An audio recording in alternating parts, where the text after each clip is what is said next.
Thank you very much. First of all, on behalf of the Nordfrim team, I would like to congratulate CNPC, Mr. Li Piching, Mr. Deng Huigoi, and the Import and Export Department at CNPC on a great exhibition here in Nanjing. This is our 5th international exhibition in China, and we continue to be impressed by the quality of your exhibitions. We're both happy and also honored to be invited to speak at this philatelic forum. And we would like to thank CNPC and also, of course, UPU for the invitation. And especially, I think we feel honored as a stamp dealer to be allowed to share our perspective and our ideas on the market today. For those of you not familiar with our company, we are an international stamp dealer, originally founded in Scandinavia more than 50 years ago. We have local companies today in 10 different countries, including China, where we have an office in Beijing. And we have the great honor of representing many of the postal administrations attending this event, for which we are always grateful. In the next 15 minutes, we'll share our perspective on 2 topics. First of all, the elements we think are important for stamp issuance in today's market.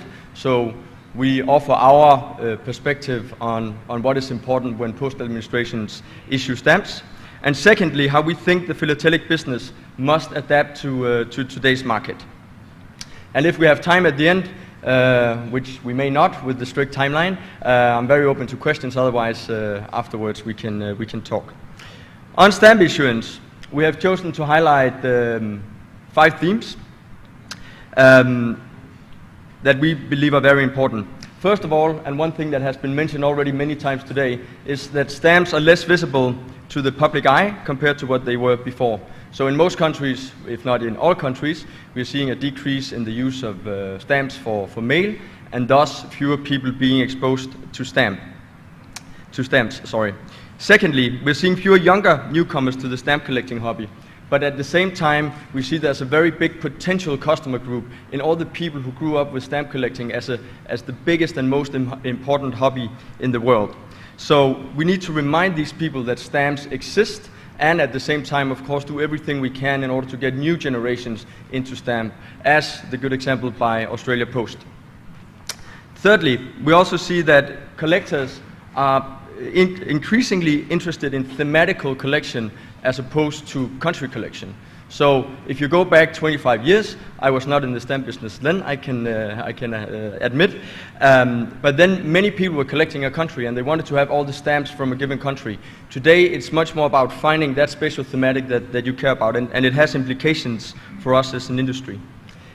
Fourthly, under D, we're also seeing increased competition from older material. So what has happened in the past is that for many countries, every year buying the full set of stamps from here is becoming more expensive. At the same time, if you're not looking at the very rare material, old material is decreasing in cost. So the collector is at all times, he needs to decide, do I want to spend my money on 2 years worth of new issues, or do I want to get 1,000 stamps from the 50s and 60s of a given country? So, relative to these 5 themes, we've identified 4 proposed focus areas for postal administrations when deciding on what stamps to give out. First and foremost, we believe it's important to create public attention through special issues that has what we call the built-in audience. So as people are not seeing stamps on letters, when you reach out to an audience that like a special cultural character, or people who are into the Olympics, you are showing people who are not usually seeing stamps that stamps are still there and stamps can be collected. Secondly, we believe it is important to cater for thematical collectors, or put in other words, not forgetting about the bread and butter issues. So what this means is, when I look through the sales statistics for Nordfrim, and I look at what are the new issues that are most popular, at the very top we often see the old traditional thematics.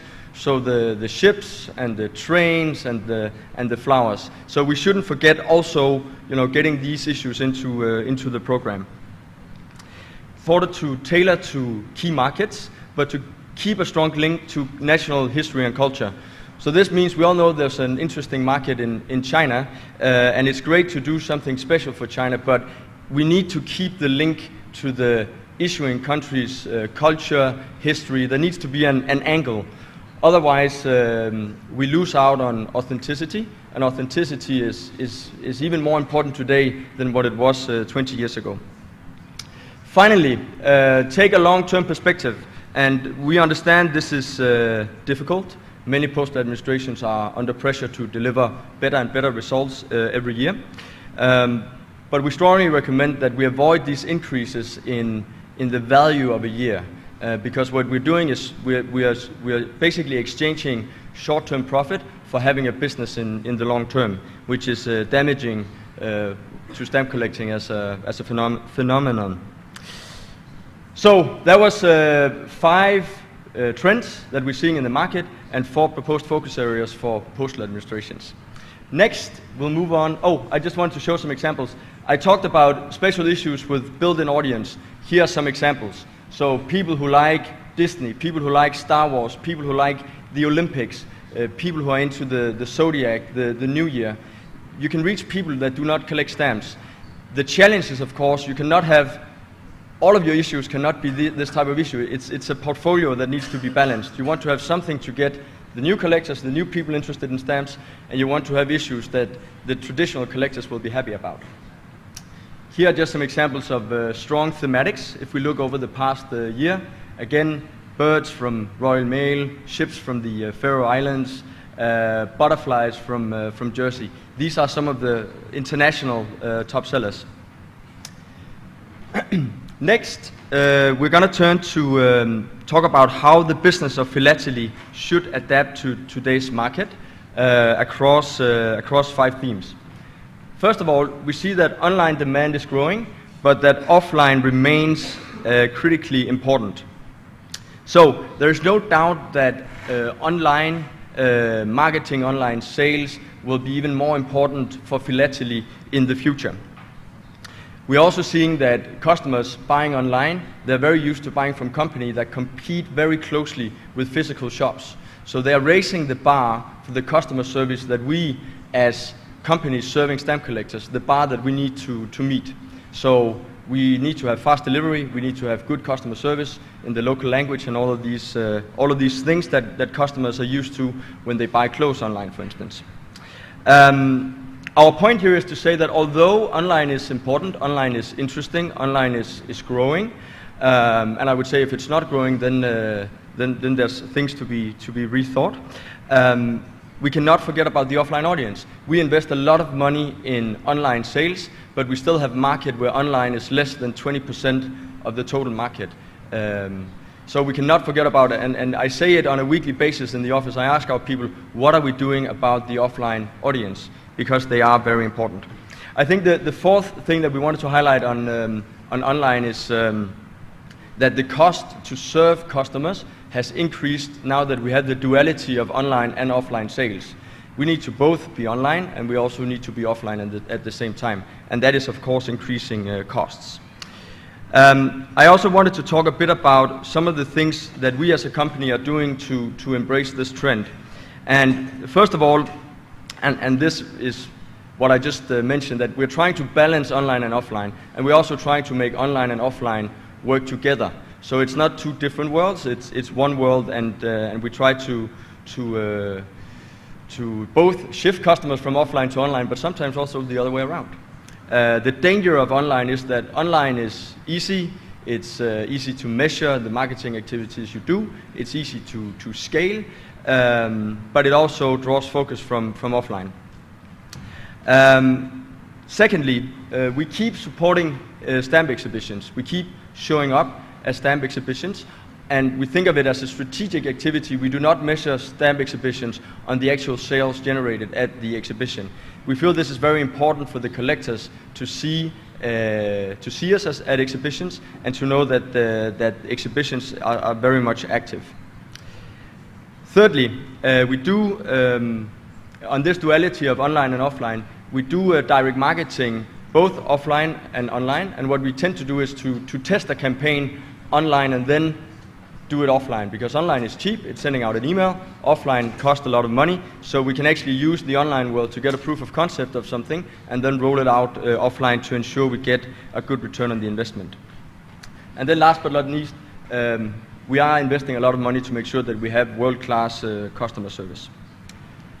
Second trend, marketing effort required to develop or acquire new collectors is increasing. So, as stamps are becoming less visible to the general public, as we have the drop in mail, as we have increased competition for people's time and attention, it is becoming more difficult to convince someone to become a stamp collector. That means we need to invest more money in developing collectors for the long term, and we need to accept that we will not get our money back in 1 year. It might take 2, 3, or even 5 years before you have a return on the investment. We also, as I mentioned initially, very often when we talk about new collectors, we tend to say young people. What about the young generation? How do we get the young generation into stamp collecting? And I think we believe that is important, but we actually believe it's even more important to have the people who are in the 50+ segment and who know stamps from when they grew up and target those people, because those are the people who should provide us with enough fuel to have a stamp industry also 50 years from now. And then finally, one thing we are also doing is, as new issues are becoming more expensive, what we do is we try to offer people older stamps as a way to attract them to a country or to attract them to a thematic, and then we follow up with the new issue subscription. So there's this journey or customer life cycle that the customers tend to follow, and where we try to be very precise in our marketing efforts, targeting the customer with the right message at the right time.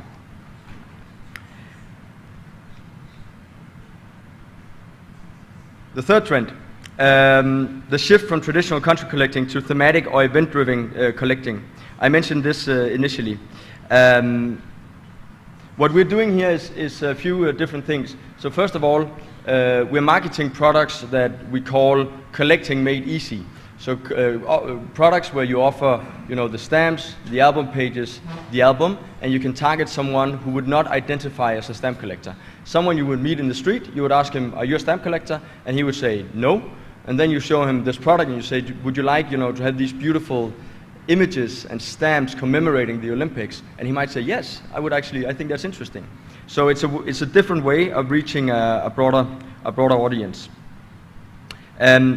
Secondly, we're very focused on developing these customer journeys to both take casual collectors and make them into traditional stamp collectors, but also being very different in our approach to new collectors versus traditional collectors. Because there's a big risk that when you go out and you try to market yourself to a new stamp collector, if you do it in the same way as with someone who has been collecting stamps for the past 30 years, it will take you less than 5 minutes to scare away this person who is new to stamps. So it's very important to be able to identify, is this a new collector? Is it an existing collector? And what communication should I be targeting this person with based on that? And then I would say that the last thing about the shift is that as we're seeing more thematical collectors, we are investing a lot of money to map all issues from all over the world across 300 different thematics, so that even if you're collecting, not just birds, but you're collecting birds of prey, you can go in and you can actually find, what are the stamps showing birds of prey. Fourthly, relevance targeting in marketing is becoming increasingly important. I already talked a little bit about this, but as you all know, relevance is king in marketing today. Everyone, be it younger people, older people, where we tend to find most of the stamp collectors, they are receiving so many messages every day, be it in the mailbox, be it by email, on social media, and being relevant to that customer is more important than it has ever been. And the only way to be relevant is to know your customer. And the only way to know your customer is to have very good data on your customer. So we have invested a lot of money to have a good business intelligence system, again, to know both what type of collector this is, but also what are the right products to push. If you have someone only collecting stamps with fish, he doesn't care that you can collect all the stamps from Great Britain or from a given country. So it's about the right marketing message at the right time.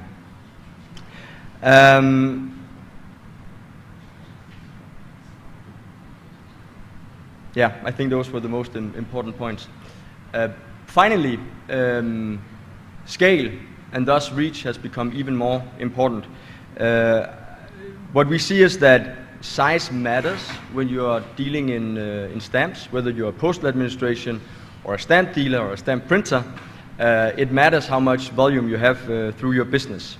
So we have a strong focus on growing our global footprint in order to no, sorry, I just jumped a little bit ahead, sorry about that. What I wanted to say is that scale and size is important to the quality of the service that we provide to collectors. And for us, it's not just a way of increasing the share we have of the market, but it's also a way of growing the total market. Because the better the quality of the service that we're delivering to the market, the more likely it is that someone will keep collecting stamps also in the future. So we have a strong focus on growing our footprint, getting out to even more geographies than where we are today. We have a strong focus on being efficient in what we do, consolidating activities where it makes sense. We have, as a company, a global scale, being present in 10 different countries with plans to expand further in the future. And we are today increasingly serving a global market. So I think in the past 12 months, we have served customers in 100 different countries. In the past 30 days, it's 60 different countries. And I think this point is relevant not only to a dealer, because of course as a dealer you want to have as much business as possible, but I also think as postal administration it's about thinking about either working more closely with dealers, working more closely with other postal administrations in order to have the volume and activity required to be effective in today's market.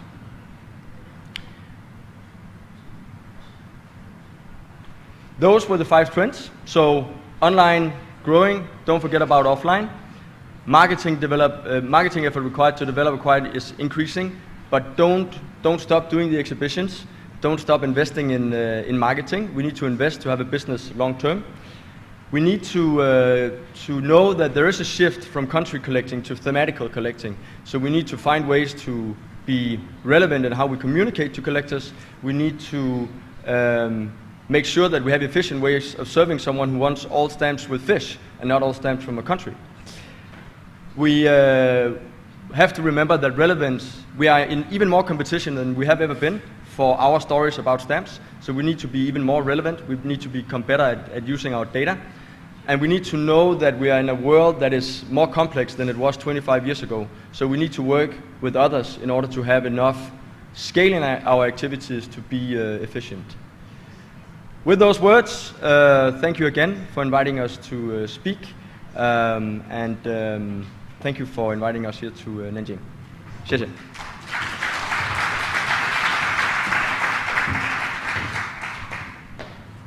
非常感谢拉尔斯先生的分享，他刚才介绍了邮票发行的市场关键的趋势、未来的关注焦点以及集邮产业应如何有效适应未来市场的发展。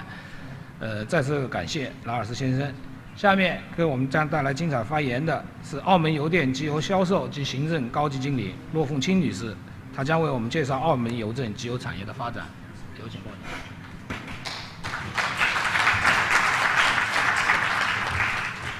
各位领导、各位来宾，大家好。谢谢中国集邮总公司跟 UPU 的邀请到这个论坛来。我很高兴在这里跟大家分享一下澳门邮电在面对这个市场集邮市场是采取了一些措施。这个我们可以分开5个领域去看一下的。首先就是这个区域的合作。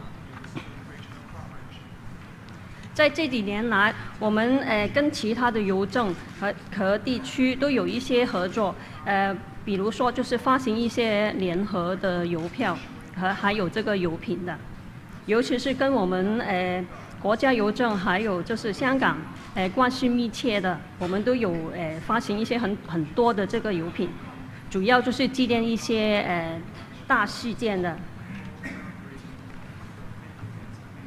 这里是一些联合发行的邮品，比如说这个就是跟国家邮政还有香港邮政联席发行的纪念北京申办2008年奥运会成功。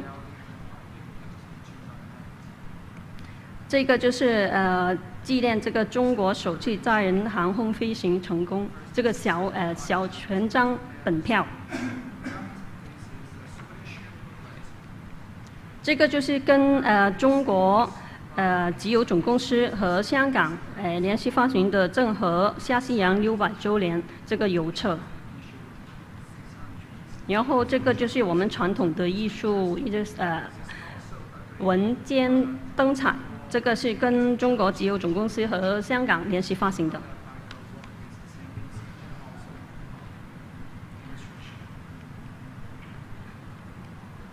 这个是涉万陶瓷，这个一个中国很出名的工艺品，我们都有跟中国邮政总公司还有中国邮政集团公司和我们一起发行的。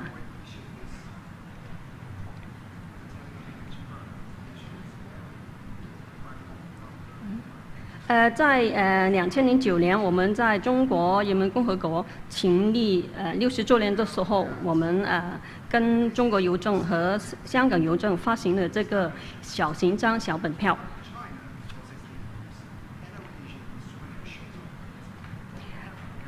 在同一年，我们澳门回归祖国10周年的时候，也有发行这个纪念的邮册，这个小全章邮册，这个是跟中国集邮总公司联系发行的。除了国内的还有香港之外，我们也有跟这个新加坡联系发行这个主题就是两地的美食。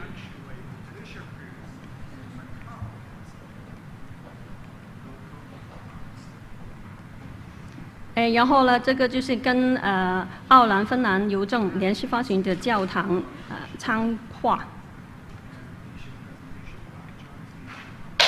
除了邮政之外，我们还有跟一些机构合作的，比如说这个是我们澳门第一次发行这个付捐邮票，在这2枚邮票上面，我们有的就是有的面值是1块5加1块。然后呢，另外一枚就是5块加1块，在这个面值上面呢，我们每发售1套就会有2块钱，就是捐到这个奥比斯。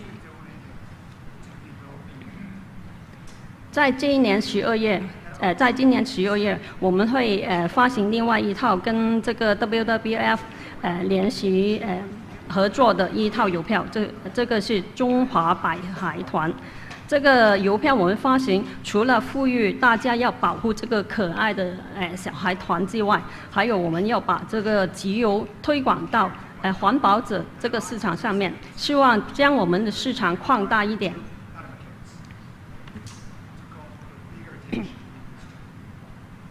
然后我们看看我们怎么样去延伸我们的合作。我们除了销售澳门的邮票之外，我们还有代理一些海外的邮票，比如说我们有售卖就是中国内地的、香港的、葡萄牙的、新加坡、加拿大、奥兰芬兰、利兹登士敦还有德国的。除了这些邮票，我们也有发售一些政府部门的一些产品。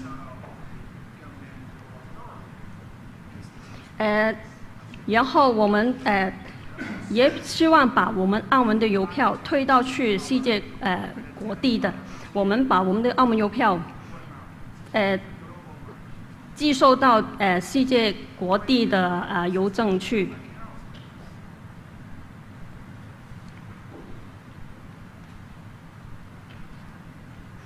现在看看我们这个产品。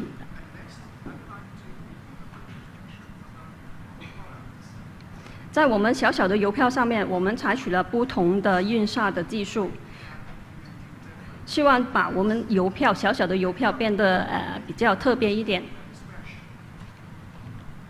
这是一些例子。比如说在这个莲花上面，我们是用的这个光油烫印。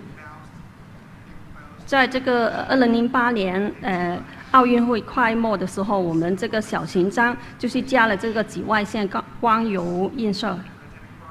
还有这个右手边那个就是第4届东亚运，这个这个小型章上面我们都用了这个油光的。还有另外的就是这个邮票上面红色圈的这个部分，我们用的是一些特别的油墨，你再用这个手去摩擦一些，它会出现的一些变化。这个街道米字，这个米字上面我们是用了一个热熔的印刷的。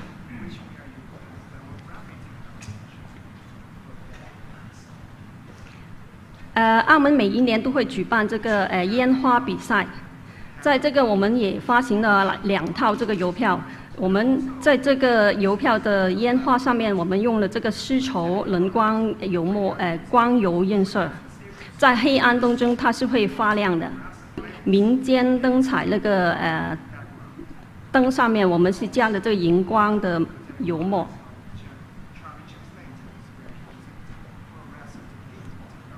然后这都是一些例子，就是我们用了，比如说这个下面那个我们回归1周年这个小型章，就是这个莲花上面我们是用的这个金箔的印下，每一张我们都会有一个禁书的。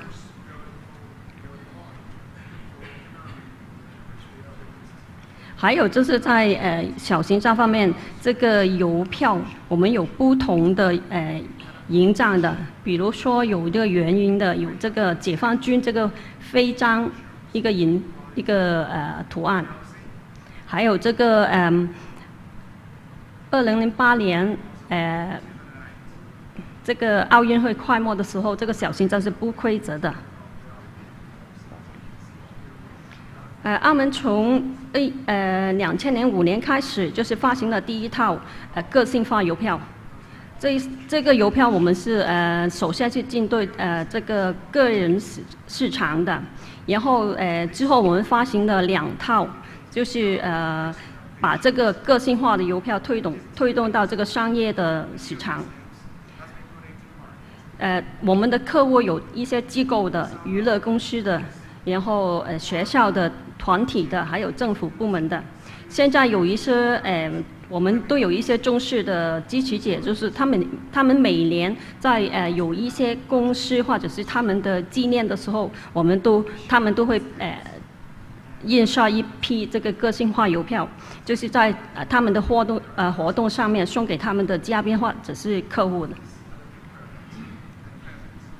这些是一些个性化邮票。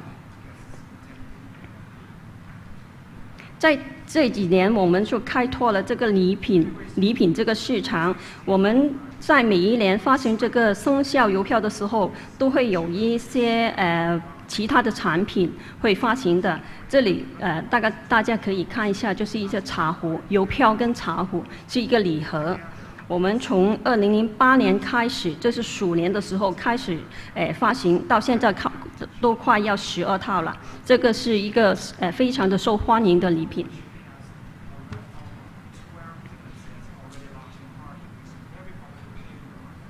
从2013年开始，我们把这个联册分开了发行，除了这个精装版的，在这个右边这个精装版的联册之外，我们还有发行的另外2本，一个就是只有邮票的，就是另外一个就是只有小型章的，就是这样让我们的集邮者有另外的一个选择。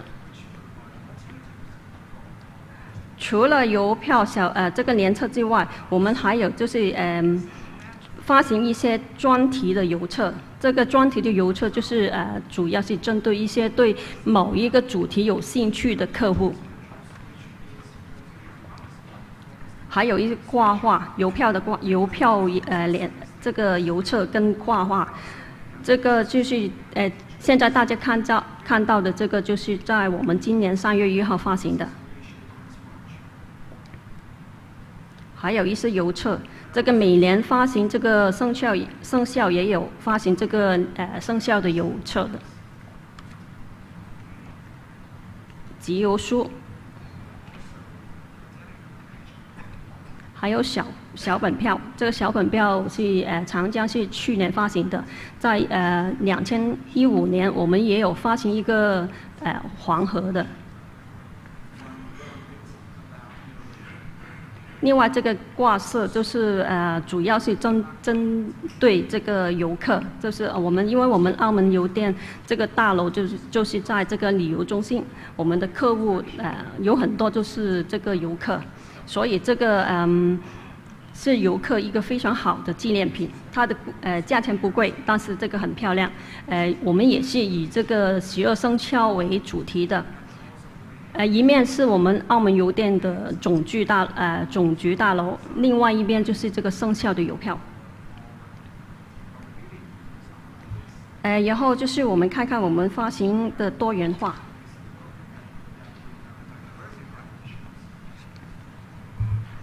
我们尽量就是去开发不同的主题，然后把它就是组成一个系列的去发行，这样可以加强集邮者对这个邮品这个收集的希望，就像是把这个邮票连成一个故事一样。我们有的就是这个博物馆跟和收藏品，然后有主格三盒。还有就是文学与人物，这个主题就是我们是中国的一个很好的一个主题去发行，因为这个太多，这个文学太多太丰富了，这个我们可以发行的主题也很多。还有就是12生肖，传说与神话，传统工具。还有就是中国的内地景观，另外就还有这个我们澳门每年都有的一个盛事，就是这个澳门的格兰披治大赛车。这个是我们生肖的2017年今年发行的今年的邮票。从2013年开始，我们把这个生肖也放到这个电子标签去。这个在2017年，我们把这个今年的电子票发行的100万套，这个100万套呢，我们在发行12天之内就全部卖完了。这个是中国内地景观系列。澳门的格兰披治大赛车，传说与神话，这个也是一个非常好的主题。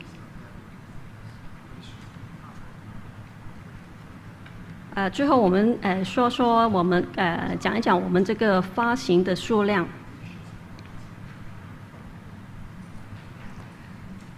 澳门其实每年发行的数量都不是很高，大概是13年的时候我们是20万套，然后在13年之后我们遇到了就是一个重大的增长，然后我们在14年的时候把这个发行量有20万，增加到25万，然后到15年的时候25万，然后加到50万。到16年的时候也是保持着这个50万，但是生肖那个发行呢，我们就发行了65套。到17年的时候，大概在16年的年中的时候，这个市场开始下调了。那我们就在从17年开始，把这个发行量有50万下调到30万。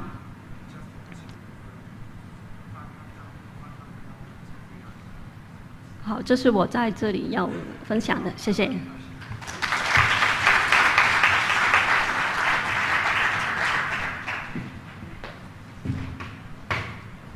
感谢澳门邮政骆经理的精彩演讲。他从加强区域性合作、增加海外合作伙伴、增强产品及题材的多样性、提升印刷质量等多个方面，展示了澳门邮政对于未来集邮市场的理解。下面我们将请最后今天发言的著名雕刻师马丁·默克先生为我们带来精彩发言。Mr. Martin Mock.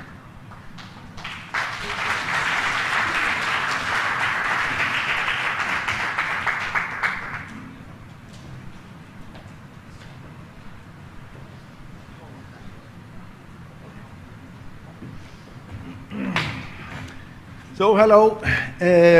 First, I would like to say that I have been breathing optimism here today. This makes me happy.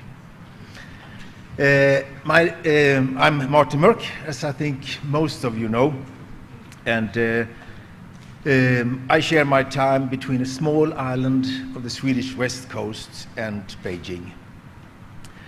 I've always been a freelancer and a freelance artist, and started in this field of stamp engraving and designing 40 years ago. So I've been around for a while. And so far I have engraved and designed over 850 stamps for more than 40 banknotes, and worked together with more than 40 different countries. Still, every day I wake up with a smile, because I really, really enjoy and love this work. And this small speech will be, I'm not part of any organization, so it will be about me and my colleagues around the world. So, and some people might know me via media in China and elsewhere, and being a Danish engraver, but I'm not. I'm a Norwegian living in Sweden. So, and I have been working very close with Post Denmark for the last 15 years, so that's maybe why I have been so related to Denmark. But that ended last year when Post Denmark, which is now merged with Swedish Post to PostNord, they announced that they will stop issuing engraved stamps. So and this is of course because of declining, the cost is too high, and they want to cut them because they have a declining number of printed stamps. So, and I think this was a signal, I see it from my point of view, it was a signal that philately is not a priority. And we are here, all here in the philatelic business, so this is sort of my angle here today. So they told the collectors that they will not focus on collecting stamp, but just to support the post itself with the stamp needed. Here's just some illustrations about what I'm also is doing.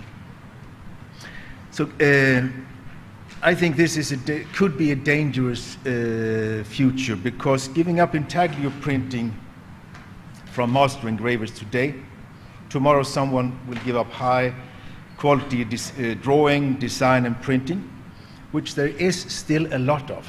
We have seen it today in many good samples. But it could be that we're instead using photos, poor design, and that this will make the collectors lose interest. And public people, and especially collectors, would think the stamps in their hand are just paper instead of art, which I think it should be. And it should be art and storytelling. And once that happened, well, this building might fall down. So, issuing high quality stamps, in my opinion, are essential for the philatelic market.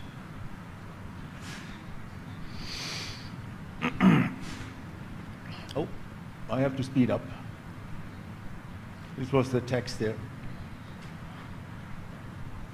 So, take the cod stamp as an example. This design that I did was issued by Faroe Island Post last year, and it was almost directly sold out. It's real cod skin, fished around the water around Faroe Island, naturally tanned and mounted on paper with an historic barrel seal on top, printed in red foil. This, in my opinion, is good storytelling and high quality.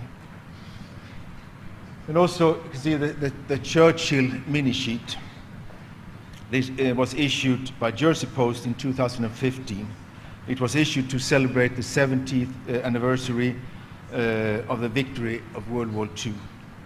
This is a fantastic banknote size engraving, and it took me hundreds of hours to finish. And that was hard, but it's a rare pleasure for an old hand engraver to be able to spend so many hours on one stamp. And I haven't done that since I was working with banknote engraving in Canada in the 90s.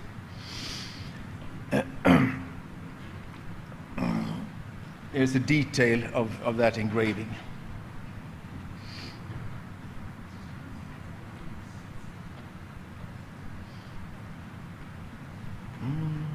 This is wrong.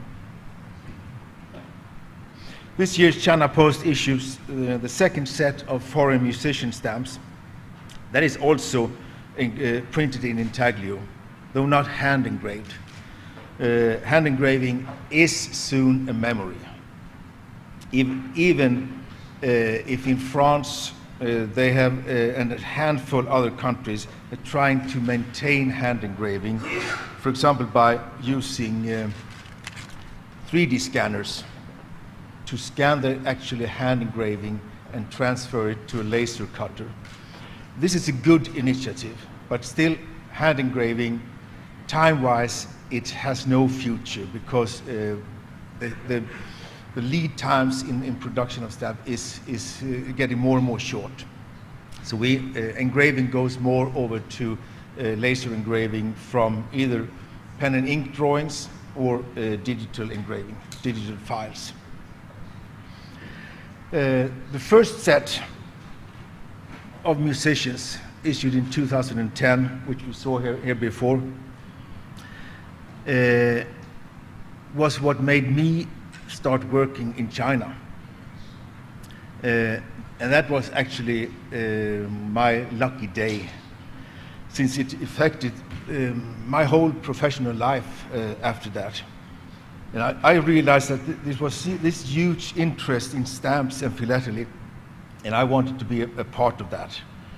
So one thing leads to another, and these first stamps, they become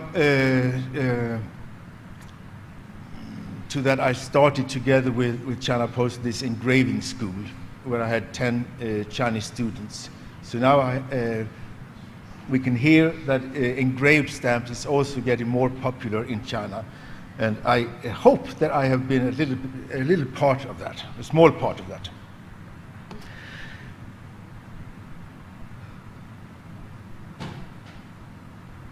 Another sample is not about me, but by China Post, about the Lunar Year stamps. Spring Festival can become as popular as Christmas in the rest of the world, and lunar calendar animals is in the stamp world today. And this is a bestseller, and the bestseller is always the same. They should be well planned, well promoted, well designed. They should happen in the right time, in the right place. So I encourage all countries to continue to produce high quality creative stamps. Of course, cost is high to do that. But again, look at the card scheme stamps. That was an investment. It cost a lot of money, but investment can also pay off, as we also heard from many samples here today. So my question is, what shall we eat, meat or bone? If we start to issuing stamps with lower quality, that will only give lower income in the long run. So collector can get tired of catching up all issuing dates and the annual investment in stamps without an edge can feel too high. So in my opinion, why not keeping the low number of issues? All of us can make focus on designing and producing this fine art, making good promotion, making bigger sales, and we will create an interest, a growing interest. This is eating meat.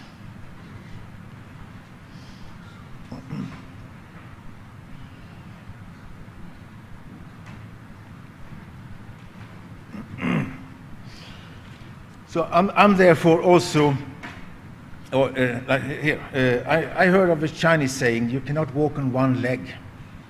And I agree with that. So therefore I'm involved in many other fields beyond stamp and banknotes. I'm doing magazine illustrations. Here's the stamp. I do magazine illustrations, package design, wine labels, for example, I'm doing a project right now for the Chinese TCM company TRT. I'm also working for perfume companies, doing many private portraits.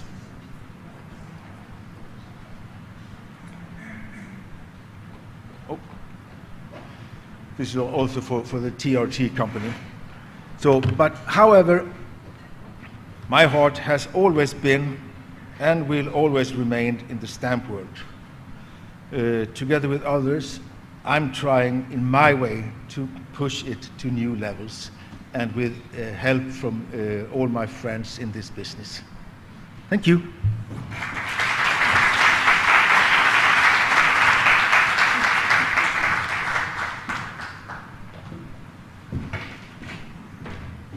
感谢马丁·默克先生为我们带来的艺术与美的分享。他提出的邮票高质量的重要性，也不单是邮票的核心竞争力，也是邮票可以带来更好收益的重要的前提，是集邮产业良好发展的根本保证。这也为本次论坛做了一个很好的总结。本次论坛的成功举办是大家共同支持的结果。今天有9位嘉宾和我们一起分享了各经营、产品开发和雕刻工艺的各方面的宝贵经验。对他们的贡献，我们再次表示衷心的感谢。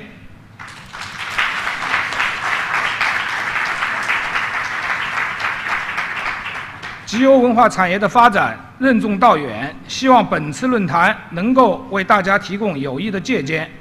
金秋是收获的季节，相信大家今天也大有收获，让我们共同分享丰收的喜悦，同时也祝愿我们的集邮事业拥有一个更加美好的未来。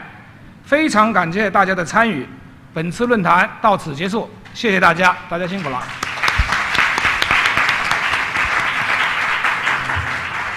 谢谢。